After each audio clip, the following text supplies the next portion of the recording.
اس وقت میرا عنوان یہ ہے کہ جس فن پر آپ کام کرنا چاہتے ہیں، جو فن آپ سیکھنا چاہتے ہیں، اس میں صاحب فن پر اعتماد کریں۔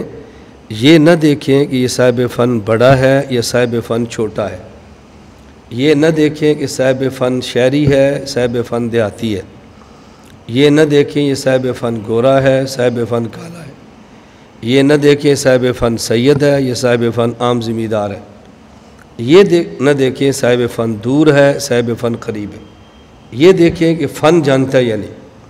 بس پھر صاحب فن پر اعتماد کریں، اس کو اچھی طرح ذہن نشین فرما لیں۔ چونکہ ہم یہ دیکھتے ہیں کہ صاحب فن بڑا ہے یا چھوٹا ہے۔ دیکھو، اگر کسی شخص کو بیماری کی وجہ سے ڈاکٹر فرمائیں کہ اس کو خون کی ضرورت ہے، بلڈ چاہیے، اب آپ بلڈ اس مریض کو کس کا دیتے ہیں؟ اس بندے کا جس کا بلڈ گروپ اس کے ساتھ ملتا ہے، یا اس بندے کا جو ہے تو بہت بڑا لیکن بلڈ گروپ سے نہیں ملتا۔ اب مریض کو اگر آپ صحیح رخ پہ لے جانا چاہتے ہیں تو آپ کے گھر کے باہر ایک ریڑھی والا مزدور ہے اور غریب آدمی ہے، اس کا بلڈ آپ کے مریض سے ملتا ہے، تو آپ اربوں پتی ہونے کے باوجود کسی ارب پتی کا خون نہیں دیں گے، اسی مریض کا خون دیں گے۔ کیوں؟ اس غریب مریض کا آپ کے امیر والد کے ساتھ بلڈ گروپ ملتا ہے۔ تو بلڈ لینا ہو تو دیکھتے گروپ ملتا ہے یا نہیں، یہ نہیں دیکھتے کہ جس کا بلڈ لینا ہے خون وہ بندہ بڑا ہے یا چھوٹا ہے، کالا ہے یا چٹا ہے، عالم ہے یا غیر عالم ہے، انجینئر ہے یا پروفیسر ہے، خون چاہیے نا۔ تو اسی طرح جب آپ کو فن چاہیے تو پھر اہل فن کو دیکھتے ہیں، یہ نہیں دیکھتے وہ شہری ہے یا دیہاتی ہے، وہ کالا ہے یا گورا ہے، وہ بڑا ہے یا چھوٹا ہے، گمنام ہے یا معروف ہے، پھر یہ دیکھتے ہیں فن جانتا ہے یا نہیں جانتا۔ یہ بات اچھی طرح ذہن نشین فرما لیں۔ آپ کے جامعہ میں جہاں آپ پڑھتے ہیں اور رہتے ہیں، اس جامعہ میں اگر اس جامعہ کی کسی کمرے کا پنکھا خراب ہو جائے تو کبھی بھی آپ اپنے محتمم صاحب کو اور اپنے شیخ الحدیث صاحب کو نہیں کہتے کہ استاد جی آپ پنکھا ٹھیک کر دیں۔ اس پنکھے کو ٹھیک کرنے کے لیے آپ ایک غریب سا الیکٹریشین بلاتے ہیں، ابھی پنکھا ٹھیک کر دو۔ اب اگر کوئی بندہ آپ سے پوچھے کہ جب اتنے بڑے شیخ الحدیث مدرسے میں موجود ہیں تو الیکٹریشین کو بلا کے پنکھا آپ نے کیوں ٹھیک کرایا؟ تو آپ کہیں گے اگرچہ الیکٹریشین چھوٹا ہے لیکن پنکھا ٹھیک کرنا فن اس کا ہے، شیخ صاحب کا نہیں ہے۔ یہ بات سمجھ آ رہی ہے؟ اگر آپ کے مدرسے کی گاڑی کا ٹائر پنچر ہو جائے تو اس ٹائر کا پنچر لگوانے کے لیے آپ ناظم تعلیمات کو نہیں کہیں گے جی آپ لگائیں، صدر مدرس آپ لگائیں۔ آپ پنچر کی دکان پر گاڑی لے جائیں گے یا گاڑی کھڑی کریں گے اور گاڑی کا ٹائر کھول کے لے جائیں گے اور کہیں گے جس کو پنچر لگوا دو۔ آپ کو بندہ آپ سے پوچھے بھئی آپ نے پنچر مدرسے کی گاڑی کو لگوانا تھا تو ناظم تعلیمات، صدر مدرس اتنے بڑے آدمی ہیں، تم ان کے ہوتے ہوئے اس مزدور سے کیوں لگواتے ہو؟ تو آپ کہیں گے گاڑی کا پنچر لگانا یہ ناظم تعلیمات اور صدر مدرس کا کام نہیں ہے بلکہ اس مزدور کا کام ہے۔ دو مثالیں میں نے دی ہیں، آپ صاحب علم اس پر سینکڑوں مثالیں جمع کر سکتے ہیں۔ تو جب آپ کی ضرورت پوری کرنی ہو تو یہ دیکھتے ہیں کہ جس سے ضرورت پر پوری کرنی ہے وہ چھوٹا ہے یا بڑا ہے، یا یہ دیکھتے ہیں کہ ہماری ضرورت اس سے پوری ہوتی ہے یا نہیں ہوتی۔ بس یہ بات سمجھ آئیں، پھر آپ کو ساری باتیں سمجھ آ جائیں گی کہ فن کے معاملے میں اہل فن پر اعتماد کرتے ہیں یا نہیں کرتے۔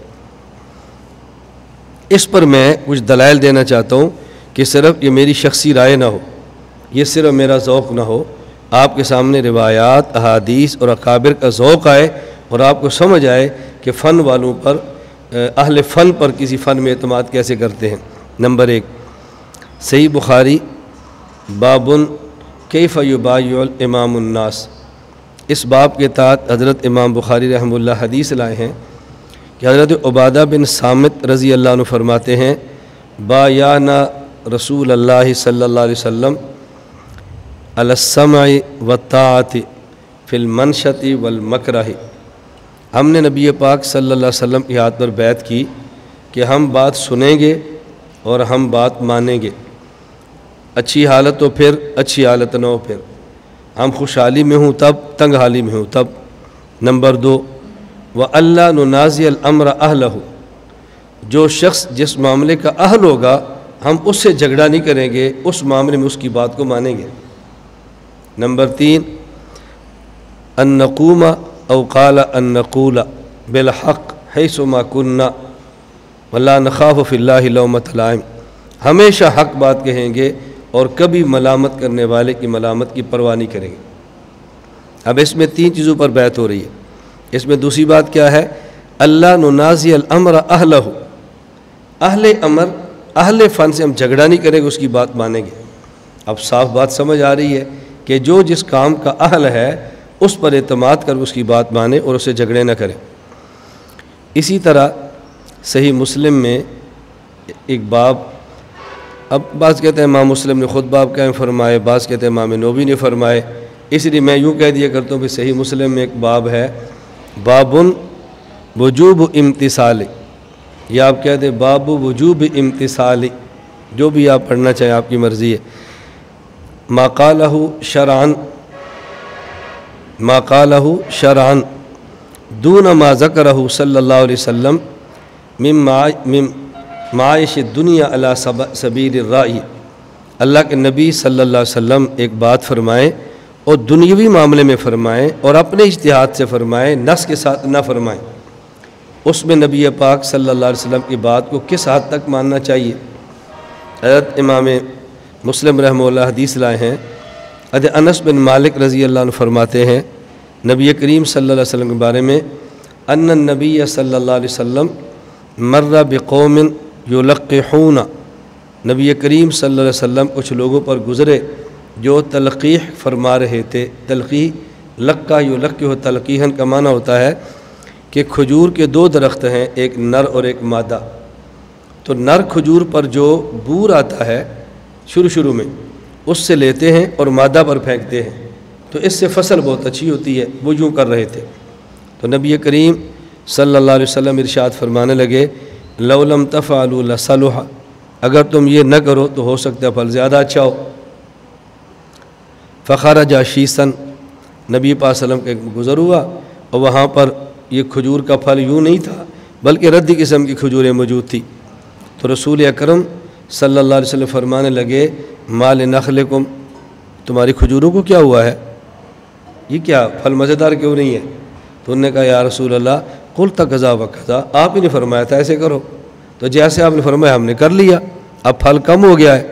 تو رسول اکرم صلی اللہ علیہ وسلم فرمانے لگے، انتم عالم بامر دنیاکم، دیکھو کھیتی باڑی کیسے کرنی ہے اس میں تم زیادہ بہتر سمجھتے ہو، لہذا کھیتی باڑی میں میری رائے کی بجائے یہ جو ذمہ دار ہے ان کی رائے پر اعتماد کیا کرو، کیونکہ یہ سمجھتے کھیتی باڑی کیسے ہوتی ہے۔ اب دیکھو حضور اکرم صلی اللہ علیہ وسلم نبی ہیں، سید الانبیاء ہیں، اور کھیتی باڑی کے معاملے میں اپنی قوم کو اپنے حوالے نہیں بلکہ اپنی قوم کو ذمہ داروں کے حوالے فرما رہے ہیں۔ یہ باتیں آپ سمجھتے ہیں، لہذا تم جیسے مناسب سمجھو کر لو۔ یہ تو رسول اکرم صلی اللہ علیہ وسلم کا میں نے صریح آپ کو قول بتایا۔ لا الہ الا اللہ، لا الہ الا اللہ، لا الہ الا اللہ، ما لنا رب سوا۔ لا الہ الا اللہ، لا الہ